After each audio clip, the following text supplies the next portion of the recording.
What's up, y'all? This is Reggie White, aka Bullet, aka Speed and Bullet, and this is Speed and Bullet Podcast channel. Don't forget to like if you like these types of videos and you want this platform to continue. Don't forget to subscribe. Subscribing will give you notification whenever we go online, whenever we drop any new material.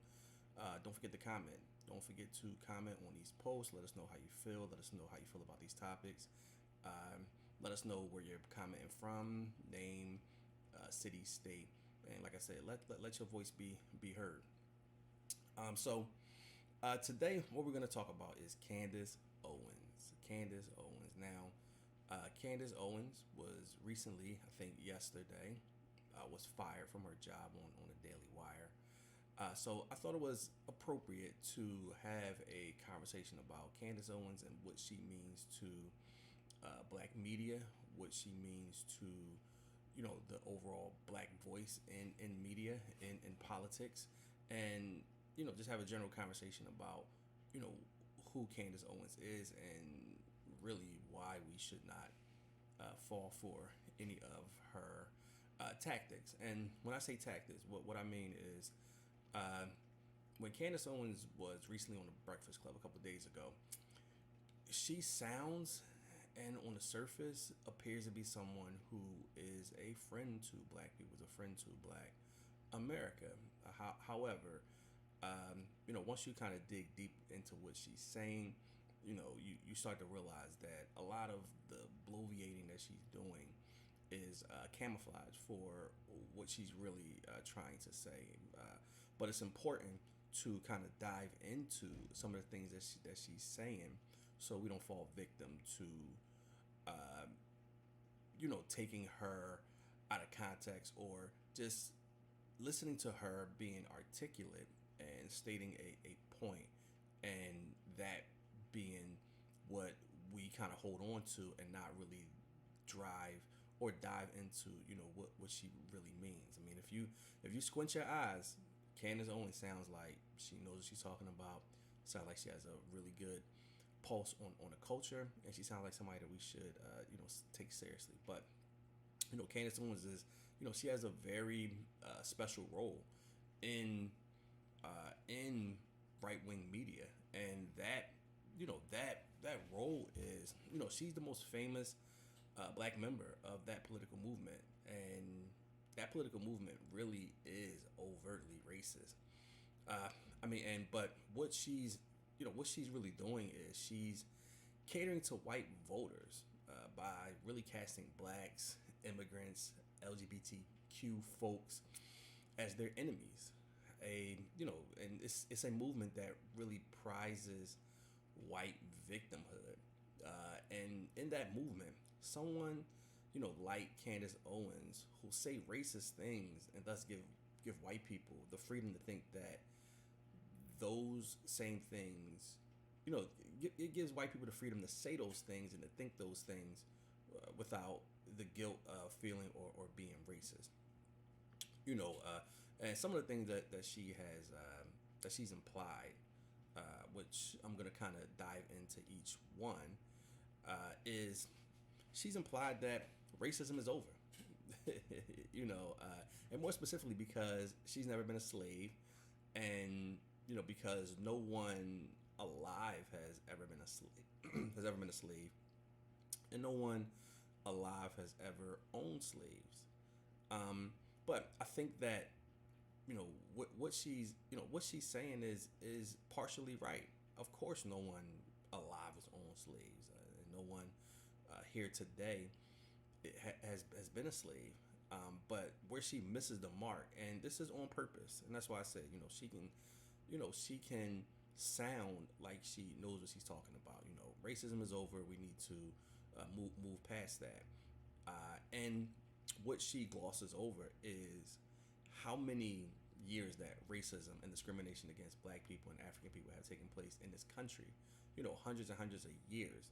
So in order to undo that, and Malcolm X said that laws do not change the hearts and minds of people. So laws are not, just the definitive definitive line that says that these things are over, these things have been fixed. Laws are the laws have always been on the books. I mean, it's famously, the laws and the amendments of the Constitution has been really glossed over and ignored. So laws and the enforcement of laws, and in Black people's, and in Black people's situation, the over enforcement of laws and the disproportionate enforcement of laws is where the problem comes in at. But where Candace misses the mark is, racism. I mean, not racism. She says racism ended. Racism is over. But where she misses the mark is after slavery, you had 100 years of Jim Crow. So within the Jim Crow system, Black people were just terrorized without any type of ramifications. They weren't allowed to hold certain positions. They weren't allowed to live in certain areas to earn a certain wage.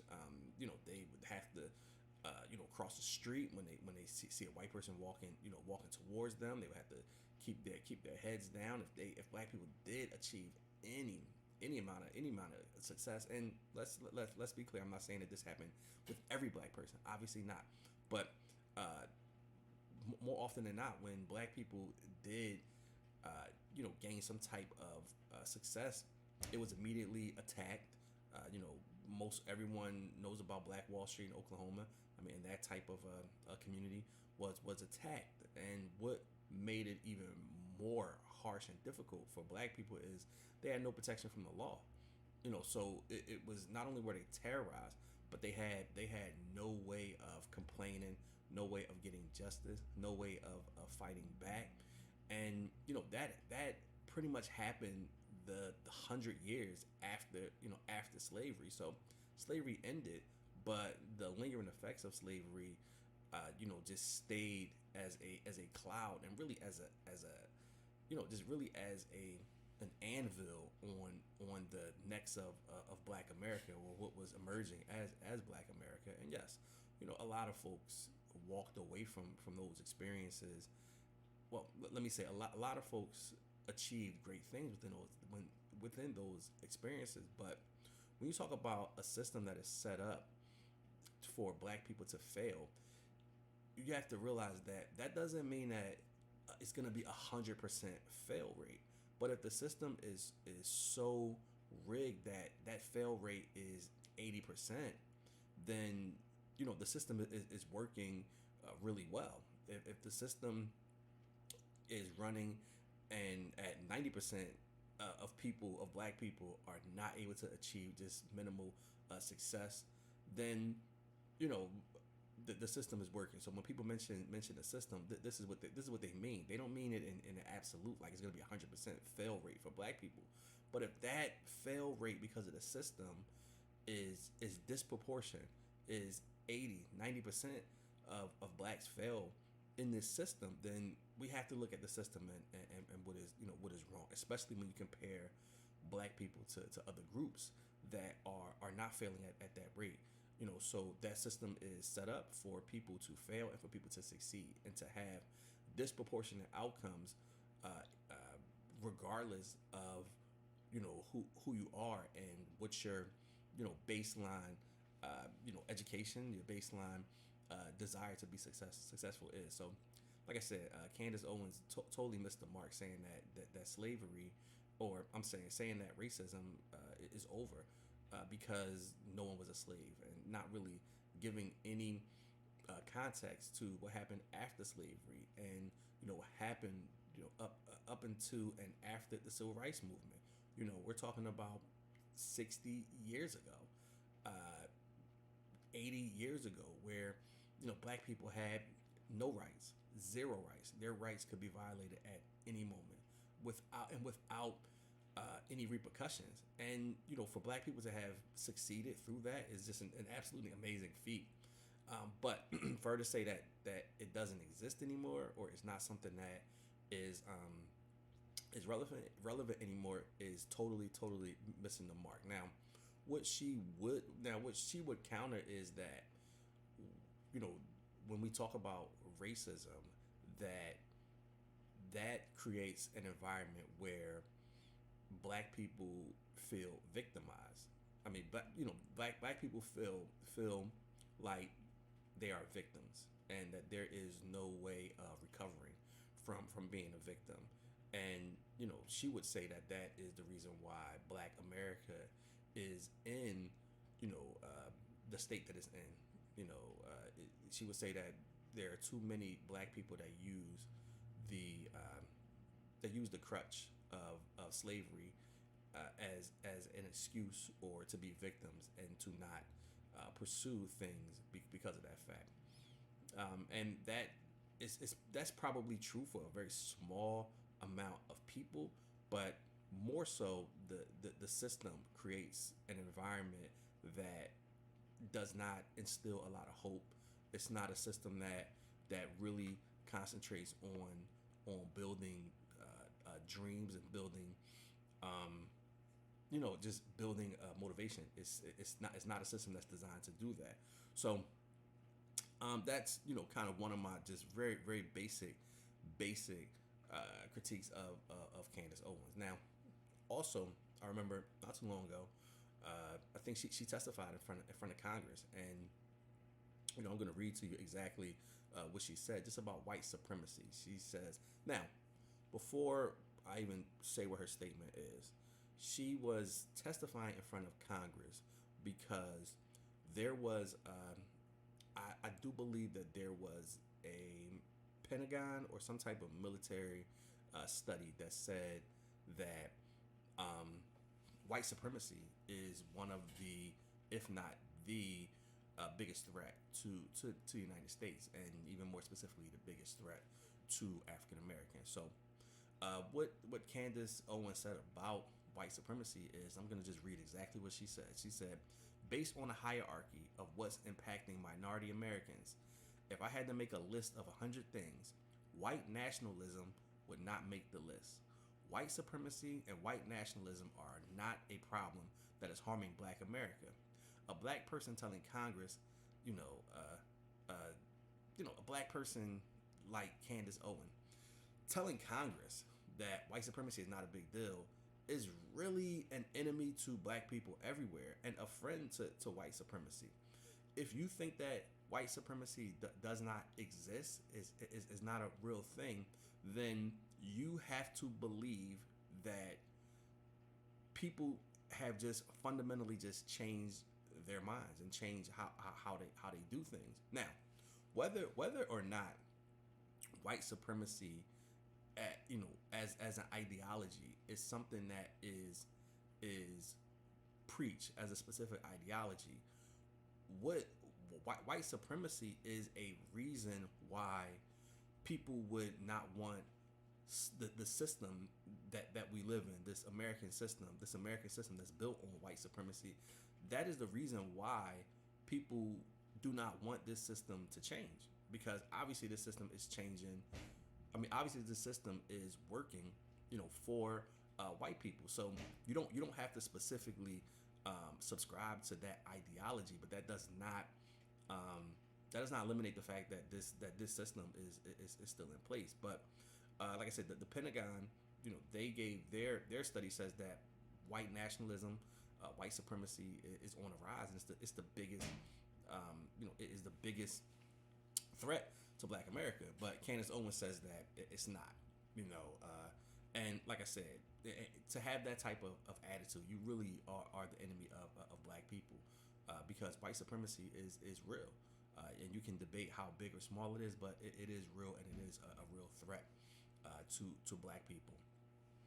So another kind of interesting comment that Candace Owens made on, I believe, her Twitter platform has to do with Juneteenth.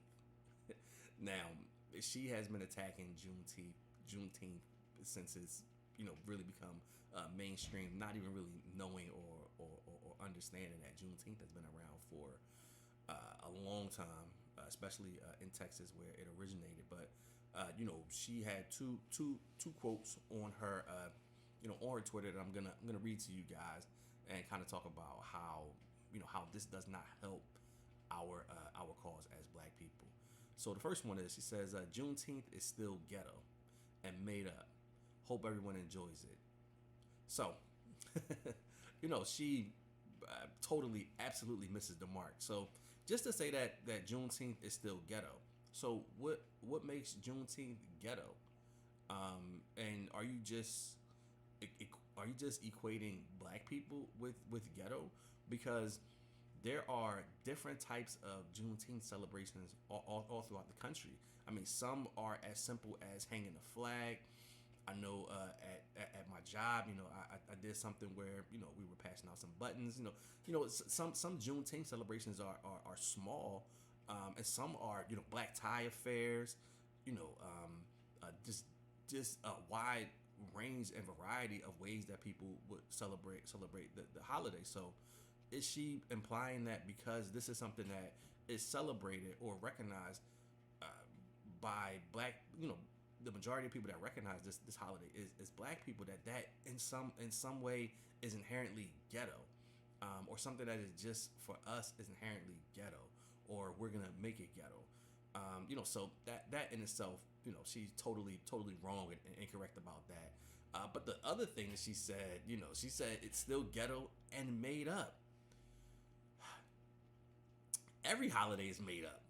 I mean, none of this stuff, none of these holidays is anything that's ordained or anything that is grounded in just is grounded in anything outside of people decided to make up this holiday. Like, so why are you throwing this unbelievable shade towards this holiday? I mean, every holiday is made up. I mean, Christmas, New Year's, Memorial's Day, Labor Day, Valentine's Day, they're all made up. A group of people made this up. They came together and said, this is something that we should do. This is the way that we should celebrate anything, even if it's celebrating a historical event, celebrate whatever. It's all made up. So once again, why is this important? Because this has to do with black people. And why is it that a black holiday, or a holiday that really is a holiday that black people can absolutely celebrate and is directed towards black people, why is that made up? Any more than any other holiday is made up. So I just thought it was a ridiculous tweet. But in another tweet, and I guess we're gonna probably get a Juneteenth tweet from Candace Owens every year. But in another one, she wrote just about Juneteenth. She said Juneteenth is so lame. She said Democrats really need to stop trying to repackage segregation. I'll be celebrating July 4th and July 4th only. I'm American. Okay. So Democrats really, well, first off, Juneteenth is so lame. Lame to who, miss? Because most black people would say that the 4th of July is lame. But lame to who? I mean, to people who care about Juneteenth, who celebrate Juneteenth, it's certainly not lame. But the fact that she was said the Democrats really need to stop trying to repackage segregation. What's segregating about Juneteenth? I mean, once again, it is a holiday that observes a specific date, time, and a specific message of what happened. It is a historical marker into what happened during that time.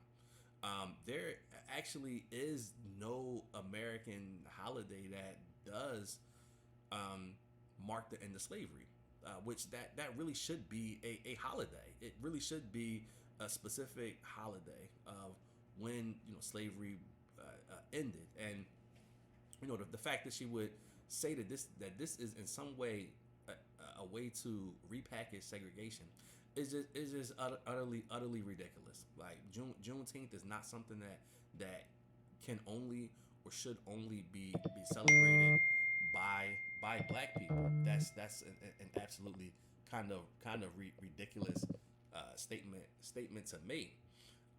But that is just another kind of example of what just example of why we really shouldn't take Candace Owens seriously, because it looks and it appears like she has a specific issue with things that are that pertain to the black community.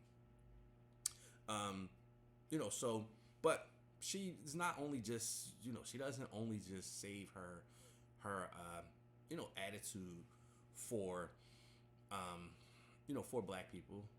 She takes severe shots at the LGBTQ community. She has some very interesting things to say about them. I'll get into that in a second. But the last thing that, not the last thing, but another thing that she's mentioned is about George Floyd, and that's where, after George Floyd died, she asserted that George Floyd died of a drug overdose and not murder. And she had this whole like docu-series about about how she believes that George Floyd was not murdered, that George Floyd died of a drug overdose because she believes, or apparently there was some drugs in his system. Once again, an absolute ridiculous and a non-serious conversation to have. To feel like, or to try to make it appear that our eyes were deceiving us, right? That we did not see, that police officer kneel on George Floyd's neck for 8 minutes. That's something that we didn't see. Like, this is something that we imagined, and he just died of a drug overdose. That's just a ridiculous statement to say. That would be, so in her assertion, she's saying that during that time period of police interaction with George Floyd, that he was overdosing, and I guess the knee to his neck contributed to it, but he ultimately died of a drug overdose. I mean, it really doesn't even make any sense. And like I said, it's a non-serious conversation, because if I am dying of a drug overdose and someone shoots me in the head, can I now say that I didn't die from the gunshot wound, that I died from the drug overdose? I mean, it's a ridiculous it's just a ridiculous conversation to even have. But even more so, if he was dying of a drug overdose, it is actually the police officer's responsibility to render aid and assistance if he is overdosing on some type of drug.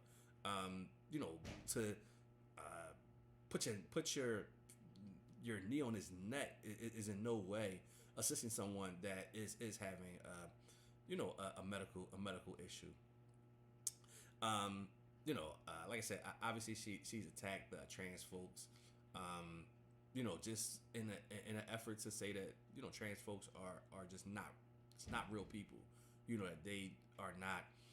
That they do not have the right for self-determination, the right to exist, and whatever your attitude is about LGBTQ, trans folks, lifestyle, or whatever, they have the right to exist, and they have a right to exist without being harmed.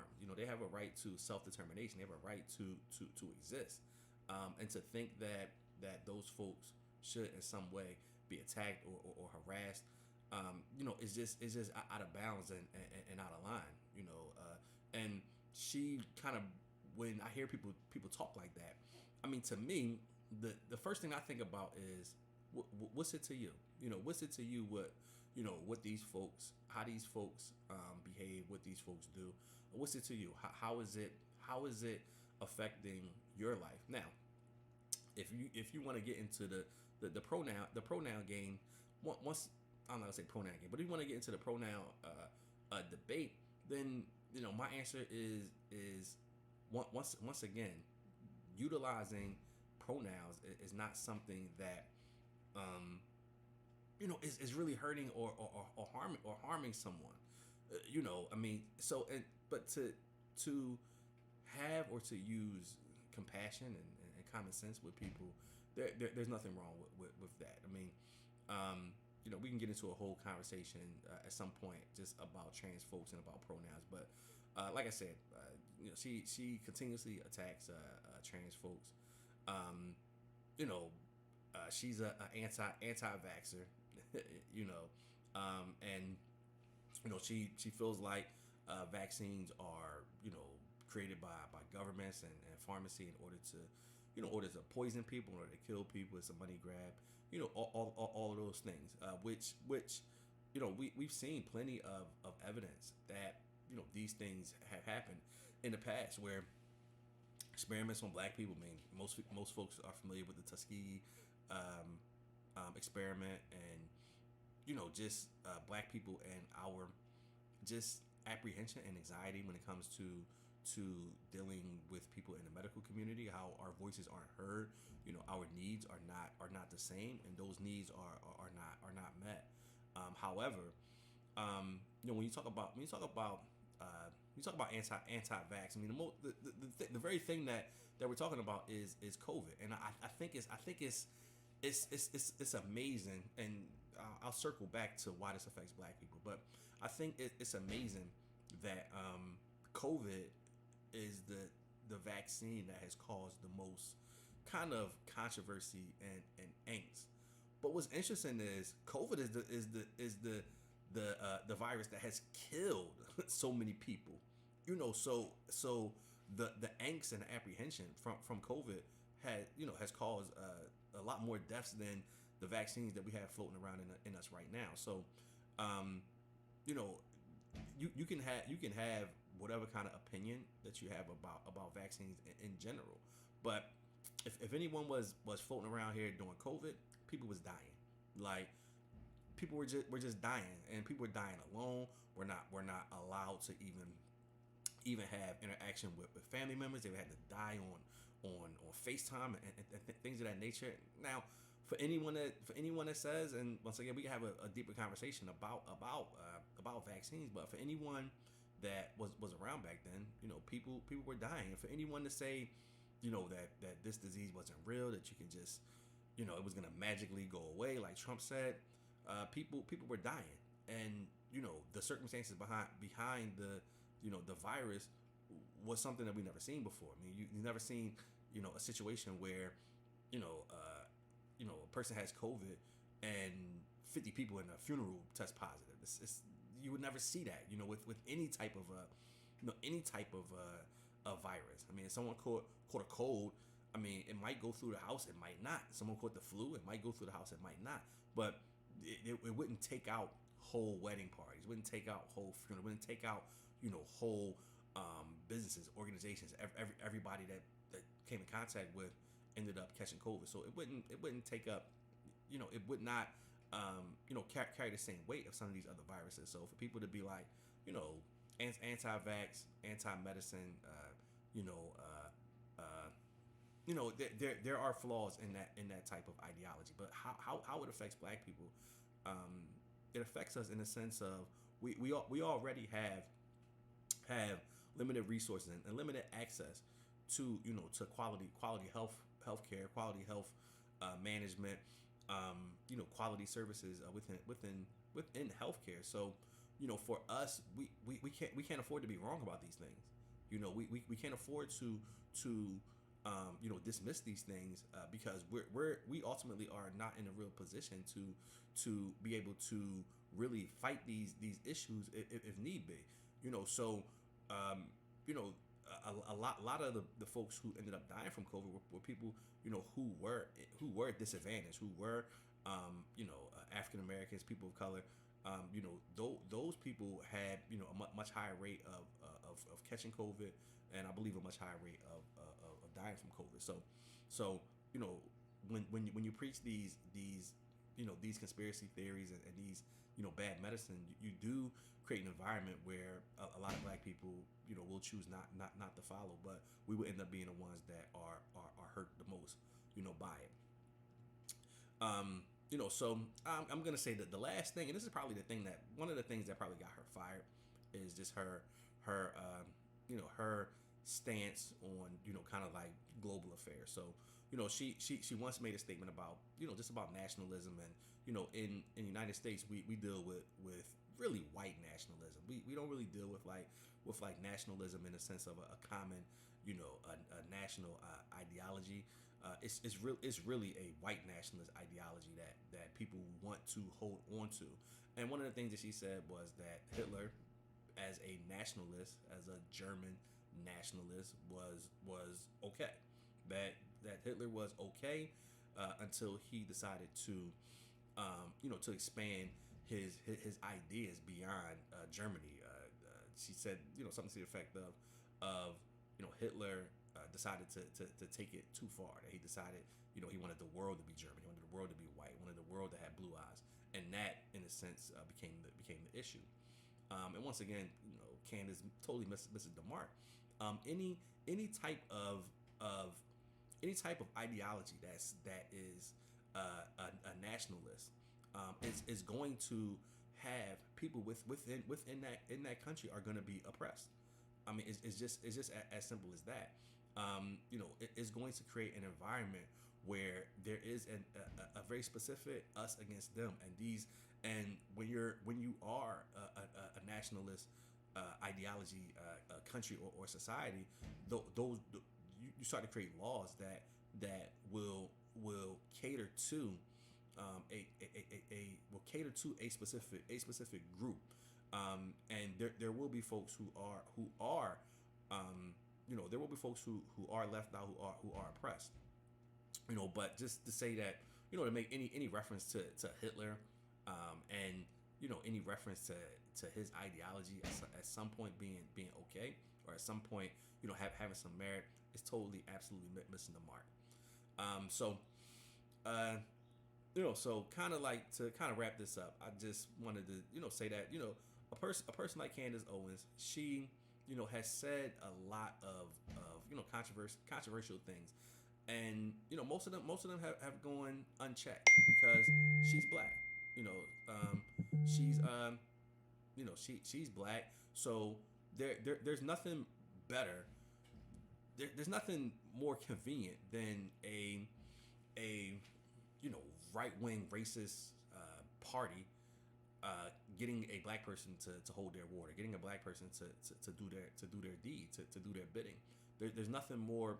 There's nothing better. There's no better way to send this message than through someone that looks black, that acts black, but it's still giving the same message that these ultra conservative right wing ideology preaches. So Candace Owens has been able to really say and do things that were totally against black people, totally against black culture, with no type of repercussions. And Candace Owens, her firing has come really on the heels of what happened during October 7th.